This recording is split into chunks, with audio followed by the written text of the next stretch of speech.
역대상 4장에서 8장까지는 거주지 기준으로 기록한 이스라엘 12지파의 주요 계보에 대해서 기록하고 있습니다. 오늘은 7장과 8장을 읽어야 하는데 시간 관계상 7장만 읽었습니다. 하지만 여기에선 요단강 서편에 있었던 북이스라엘 지파의 계보에 대해서 기록하고 있는데 크게 두 문단으로 나눌 수가 있습니다. 먼저 7장 전체는 이스라엘 북방 5지파 반의 주요 계보에 대해서 기록하고 있고요. 8장은 이스라엘 초대왕 사울을 배출한 베냐민 지파의 주요 계보에 대해서 기록하고 있습니다. 오늘 이 가운데 7장 13절 말씀에 대해서 살펴보겠습니다. 납달리의 아들들은 야셀과 구니와 예셀과 살루미니, 이는 비라의 손자더라. 역대기서는 열왕기서와는 달리 다윗 언약의 정통성 위에 기록되어 있기 때문에 북이스라엘의 왕정에 대해서는 생략하고 있습니다. 오늘 여기서 소개하고 있는 북이스라엘 자손들의 계파도 다 북이스라엘과 남유다로 갈라지기 이전 조상들에 관계된 거예요. 그 이후, 즉 르호보암과 여로보암 이후의 북이스라엘의 역사에 대해서는 기록하고 있지 않아요. 즉 그들의 조상들, 북이스라엘 10개 지파의 조상들에 대해서 기록하고 있는 겁니다. 그런데 북이스라엘 왕정은 다윗 언약과는 상관이 없었기 때문에 우상 숭배로 점철돼 있었기 때문에 북이스라엘의 역사는 과감하게 다 빼버립니다. 역대기 기자는. 하지만 역대상 5장 그리고 오늘 읽은 7장과 8장에서는 북이스라엘 민족들의 계보가 일부 기록이 되어 있어요. 왜 기록하고 있을까요? 빼려면 다 빼지. 그 이전에 즉 북이스라엘 10개 지파 조상들의 계보에 대해선 일부 기록하고 있어요. 왜 그럴까요? 그 이유는 중요한 이유가 있는데, 이제 남유다 백성들이 바벨론 포로에서 이제 돌아오잖아요. 3차에 거쳐 귀환하죠. 3차에 거쳐 숫바벨 1차, 2차 에스라, 그리고 느헤미야 혹은 그 이후의 사람들, 이렇게 약 100년에 거쳐서 3차에 거쳐 귀환을 해요. 그런데 역대기서는 대부분의 학자들이 에스라가 썼을 것으로 추정합니다. 즉 2차 포로 귀환 이후로 쓰여진 성경이에요. 그런데 그때까지 보니까 남유다 사람만 귀환한 게 아니에요. 이전에 멸망했던 북이스라엘 지파 10개 지파 사람들, 그들이 아수르의 강제 이주 정책에 의해서 아수르 곳곳에 흩어져서 살았잖아요. 강제로 이주해서 살았잖아요. 하지만 그들도 조상들의 그 뿌리를 기억하고 있었고, 남유다 백성들이 고레스 칙령에 의해서 그 이후로 이제 남유다 땅으로 본토로 귀환할 때 북이스라엘 지파에 있었던 일부 백성들도 함께 귀환을 했어요. 그래서 이 10개 지파의 정체성을 되살려주기 위해서 역대기서 기자는 그들의 계보를 기록하고 있는 거예요. 이들도 우리와 함께하고 있는 야곱의 후손이다 라는 사실을 보여주고 있는 거예요. 이에 따라 오늘 본문 7장 13절을 이해할 수 있는데요. 유달리 납달리 지파의 계보는 단 한 줄밖에 기록되어 있지 않아요. 납달리 바로 옆에 있는 아셀 지파는 오늘 본문에서 보면 30절에서 40절 무려 11절에 의해 11절씩이나 할애를 하면서 비교적 소상히 기록하고 있는데, 납달리 지파는 단 한 줄. 납달리 지파의 선조가 비라의 아들들이었다. 이것만 소개하고 끝내요. 왜 그럴까요? 그 이유는 이 계보는요, 유대로 귀환한 사람들의 계보만을 기록하고 있기 때문에 납달리 지파에서는 유대로 귀환한 사람이 거의 없다는 거예요. 이걸 보여주고 있는 거예요. 납달리 지파 사람들 가운데선 유대로 다시 고향으로 뿌리를 찾아 돌아온 사람이 거의 안 보였던 거예요. 있기는 있는데 거의 없어요. 그래서 한 줄만 기록하고 있는 거예요.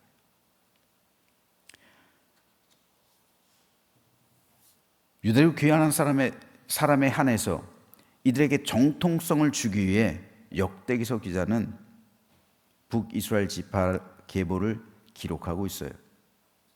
그러므로 이 계보는 유대로 귀환한 사람들, 그들을 위해서, 그들의 정체성을 위해서, 그들의 정체성을 확립시켜주기 위해서 소개했던 혈통이었기 때문에 납달리 지파 사람들이 거의 오지 않았을 때 그 필요성을 느끼지 않았던 거예요.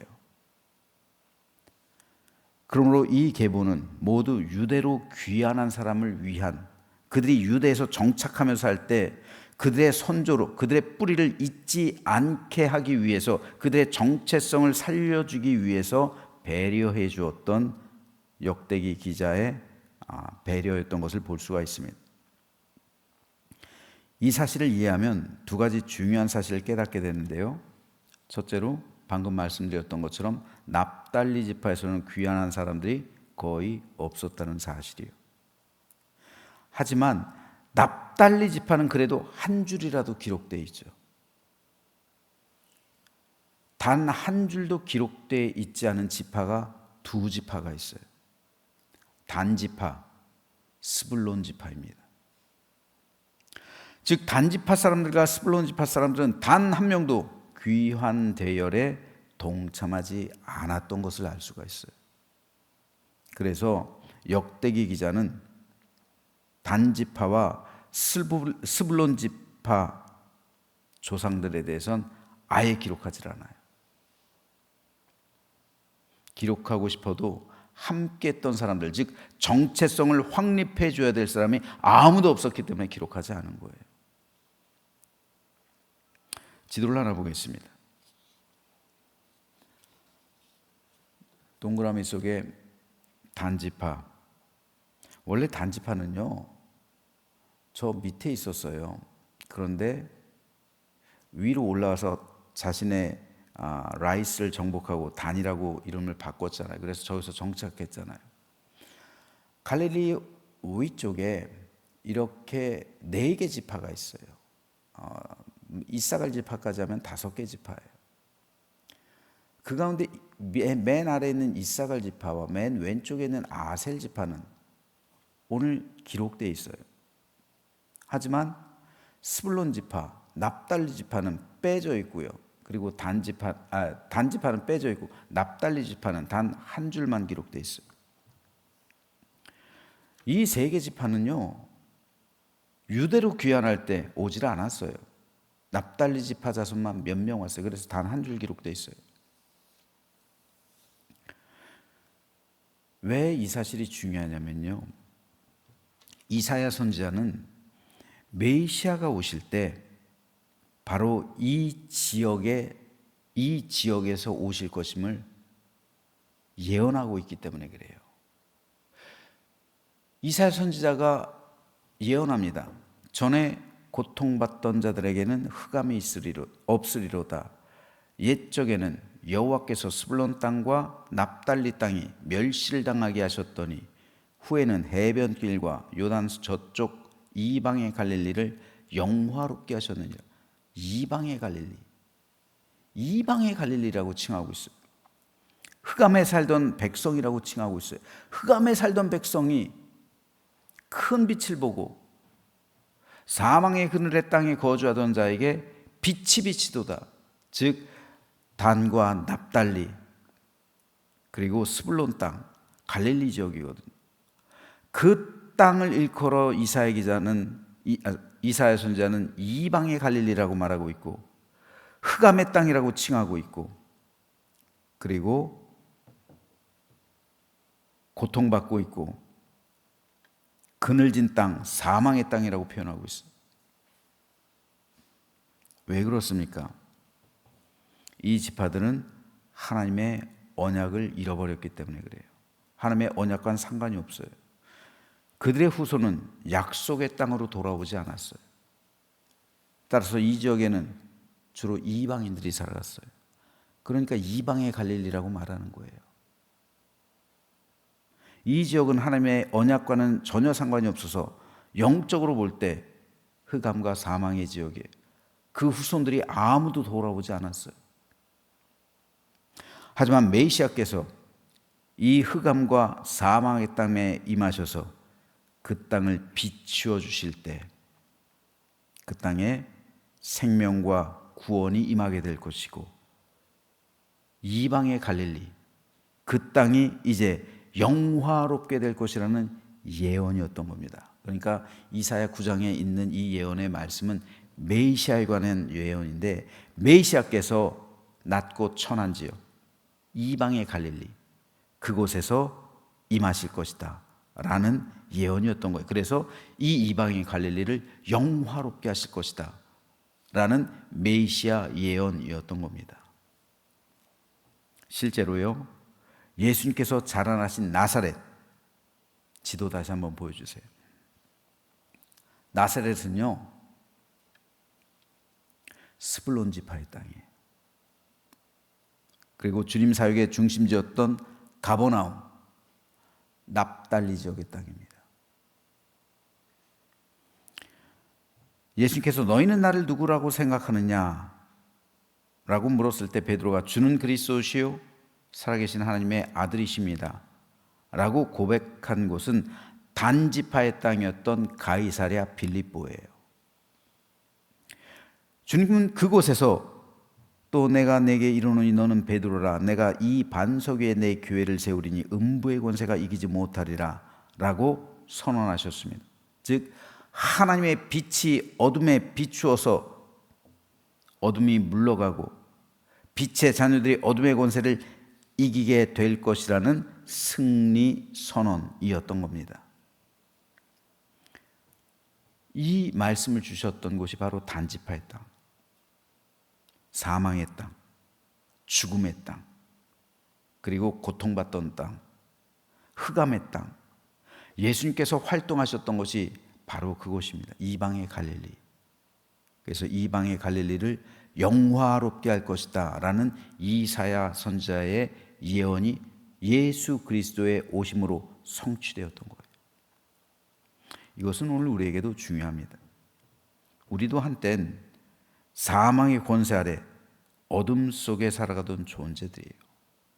왜 이사야 선지자의 이 예언이 중요하냐면요, 예수님께서 이 땅에 그 스불론 땅과 납달리 땅과 단지파의 땅에 임하셨을 때 그 지역을 영화롭게 하셨다는 것은 오늘 우리에게까지 그대로 적용되기 때문에 그런데요, 오늘 우리의 땅, 이 나라 이 민족의 땅도 어둠의 땅이에요. 복음의 빛이 비춰지기 전까진 사망의 권세 아래 죽음의 땅이 될 수밖에 없었습니다. 마치 스불론 땅과 납달리 땅 그리고 단지파의 땅과 같았어요. 하나님의 언약과는 상관없는 삶을 우리 민족이 살아가고 있었습니다. 하지만 복음의 빛이, 복음이 이 땅에 전해졌을 때 빛이 임했던 것이고 하늘 빛이 이 땅 가운데 임했던 것이고 흑암의 권세가 물러가기 시작한 거예요. 그리고 사망 권세가 깨뜨려지기 시작한 겁니다. 그리고 빛이 임했고 우리는 빛의 자녀가 된 거예요. 위성사진을 밤에 보면요, 대한민국과 북한이 선명하게 차이가 있어요. 대한민국은 밝아요. 아주 밤에 보면 아주 불빛으로 밝아요. 북한은 어두워요. 이걸 영적으로 보면 그런 거예요. 이게 영적인 상태를 보여주고 있는 거예요. 마치 비유하자면요, 북한은 지금 실제로 영적으로 보면 깜깜한 거예요. 사망의 땅이에요. 그 안에 빛이 몇 개 있는 것이 인공위성 사진에서 보이죠.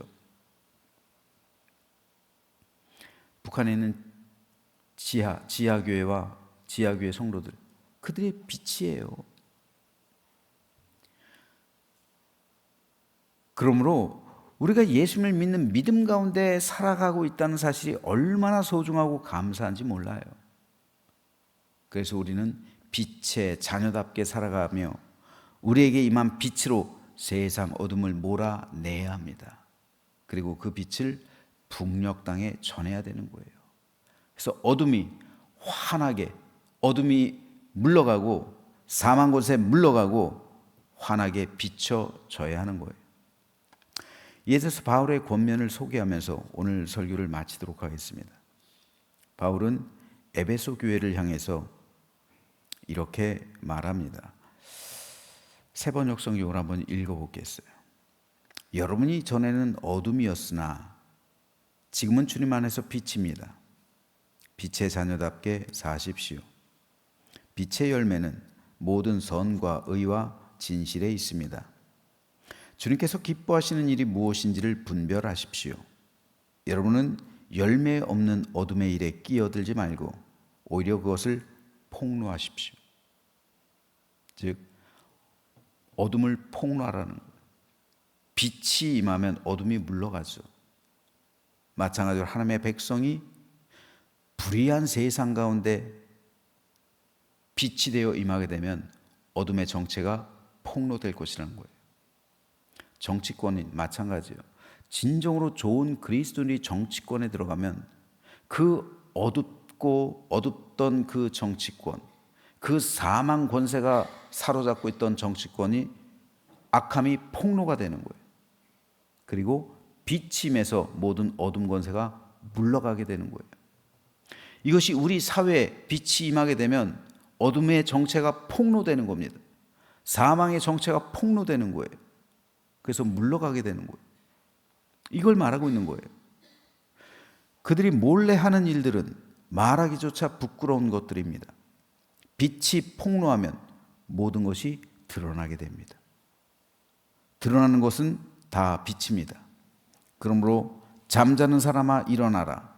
죽은 사람 가운데서 일어서라. 그리스도께서 너를 환히 비추어 주실 것이다 하는 말씀이 있습니다. 그러므로 여러분은 어떻게 살아가야 할지를 살피십시오. 지혜롭지 못한 사람처럼 살지 말고 지혜로운 사람답게 살아야 합니다. 세월을 아끼십시오. 때가 악합니다. 그러므로 어리석은 자가 되지 말고 주님의 뜻이 무엇인지를 깨달으십시오. 술에 취하지 마십시오. 거기에는 방탕이 따릅니다. 성령의 충만함을 받으십시오. 시와 찬미와 신령한 노래로 서로 화답하며 여러분의 가슴으로 주님께 노래하며 찬송하십시오. 모든 일에 언제나 우리 주 예수 그리스도의 이름으로 하나님 아버지께 감사를 드리십시오. 그러므로 에베소서에서 사도 바울이 말하고 있는 이 말씀의 중심에 빛이 있는 거예요. 우리는 빛이라는 거죠. 빛이 내 안에 임했을 때 내 안에 있는 모든 어둠의 정체를 폭로하는 거예요. 어둠의 정체가 폭로되니까 회개하는 거죠. 회개로서 모든 죄악의 권세가 죽는 거예요. 십자가에 못 박혀 죽는 겁니다. 예수 그리스도의 보혈의 피가 모든 죄의 뿌리를 뽑아버리는 거예요. 성령의 불이 녹여버리는 겁니다. 살라버리는 거예요. 하나님의 은혜의 빛이 임했을 때 그 모든 죄의 정체가 드러나게 되는 것이고 그때 죄는 소멸되는 겁니다. 그러므로 우리는 이제 빛의 자녀답게 살아가라는 것이 바울의 권면입니다. 저는 저와 여러분 모두 우리 각자의 삶 안에 빛이 임한 줄로 믿습니다. 그러므로 사랑하시는 성도 여러분, 빛의 자녀답게 사십시오. 오늘 하루 빛의 자녀답게 살아가며 내가 있는 그곳에서 모든 어둠 권세가 물러가고 사망의 권세가 물러가고 나로 인해서 내 주변이 환해지고 구원에 동참하는 사람이 많아지기를 소망합니다. 이게 전도예요. 그래서 여러분이 살아가는 그 가정, 그리고 여러분이 살아가는 이웃, 여러분이 살아가는 일터와 직장, 그리고 여러분이 살아가는 삶의 모든 현장 가운데 빛이 임하고 그래서 생명과 구원의 역사가 일어나고 모든 죄와 어둠과 사망의 권세가 물러가고 그것에 하나님 나라가 임하게 하는 빛으로서의 사명 잘 감당하는 우리 모두가 되시기를 주님의 이름으로 축원합니다.